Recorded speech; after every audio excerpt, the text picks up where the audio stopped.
ស្រីពុកម៉ែបងប្អូនទាំងអស់គ្នាស្វាគមន៍ជាថ្មីជាមួយនឹង VTube ទៀតហើយថ្ងៃនេះ VTube សូមបង្ហាញពុកម៉ែបងប្អូនទាំងអស់គ្នានៅរបៀបចុះឈ្មោះប្រើប្រាស់ជាមួយនឹង Lucky Mark បងប្អូនទាំងអស់គ្នាបាទវាជា Lucky App បងប្អូនទាំងអស់គ្នាចឹងបងប្អូនទាំងអស់គ្នាអាចចូលទៅ download បានជាមួយនឹង App Store ឬក៏ Play Store ផងដែរបងប្អូនទាំងអស់គ្នាបាទអញ្ចឹងឥឡូវយើងចូល App Store របស់យើងមកបងប្អូនទាំងអស់គ្នាអាចវាយពាក្យថា Lucky មក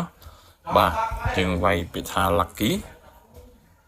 អូខេចាំមើលខ្ញុំវាយចូលពាក្យថា Lucky សិនបងប្អូនទាំងអស់គ្នាអូខេយើងវាយពាក្យថា Lucky មកអូខេអញ្ចឹងពេលបងប្អូនវាយពាក្យថា Lucky នេះឲ្យបងប្អូនទាំងអស់គ្នាបាទគឺជាកម្មវិធី app មួយនេះហើយបាទវាជាកម្មវិធីរបស់Lucky Mark បងប្អូនទាំងអស់គ្នា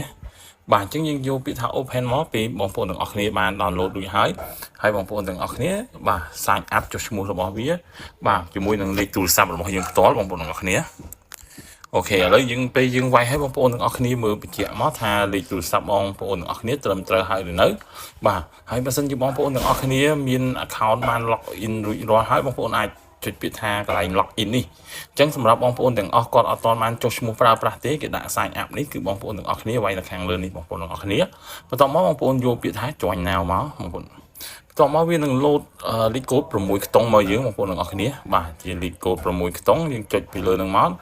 វានឹងបន្តទៅមុខទៀតអញ្ចឹងវាឲ្យយើងដាក់មក page បងប្អូនទាំងអស់គ្នាmale ឬក៏ female បងប្អូនទាំងអស់គ្នាបាទយើងប្រុសយើងដាក់ male មកបងប្អូនស្រីដាក់ female មកបាទអូខេបន្ទាប់មកយើងយកពាក្យថា confirm ហើយបងប្អូនទាំងអស់គ្នាកន្លែងនេះដាក់ថ្ងៃខែកំណើតមកបាទអូខេវា load មកចឹងហើយដាក់មកហើយមកអូខេបងប្អូនទាំងអស់គ្នាចេះតែដាក់ក៏បានអីក៏បានចេះតែដាក់ឲ្យត្រូវក៏បានដែរស្រេចតែបងប្អូនទាំងអស់គ្នាទេបាទឥឡូវខ្ញុំដាក់អូខេខ្ញុំដាក់អូខេចេះអូខេខ្ញុំដាក់ចេះបងប្អូនទាំងអស់គ្នាចេះដាក់ក៏បានដែរអញ្ចឹងយើងពាក្យថា confirm មកបាទបន្ទាប់មកបងប្អូនយកពាក្យថា add មកបងប្អូនទាំងអស់គ្នា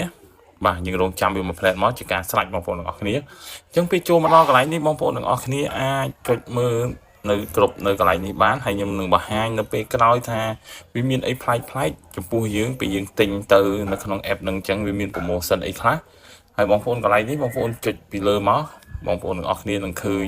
កន្លែងរបស់យើងបានចុះឈ្មោះមិញហ្នឹងបងប្អូនទាំងអស់គ្នាហើយយើងចុចពីលើវាមករូបហ្នឹងហើយបងប្អូនអាច select យកដាក់រូបភាពរបស់បងប្អូនបានបងប្អូនទាំងអស់គ្នាបាទអញ្ចឹងខ្ញុំសម្រាប់ខ្ញុំអត់ទាន់បានដាក់ទេខ្ញុំខ្ជិលអត់ទាន់ដាក់រូបចាំយើងដាក់ពេលក្រោយក៏បានដែរបងប្អូនទាំងអស់គ្នាបាទអញ្ចឹងបងប្អូនទាំងអស់គ្នាអាចពេលចូលមកអញ្ចឹងហើយបងប្អូនអាចចុចមើលខ្លួនឯងបានវាមានកម្មវិធីអីផ្សេងទៀតឬក៏ខ្ញុំនឹងបង្ហាញបងប្អូនទាំងអស់គ្នានៅពេលក្រោយបងប្អូនទាំងអស់គ្នាបាទហើយការបង្ហាញរបស់ខ្ញុំក៏មានតែប៉ុណ្្នឹងដែររបៀបនៃចុះឈ្មោះនៃការប្រើប្រាស់ជាមួយនឹង app Lucky បងប្អូនទាំងអស់គ្នាបាទ Lucky Mark អញ្ចឹងអូខេអរគុណច្រើនសម្រាប់ការ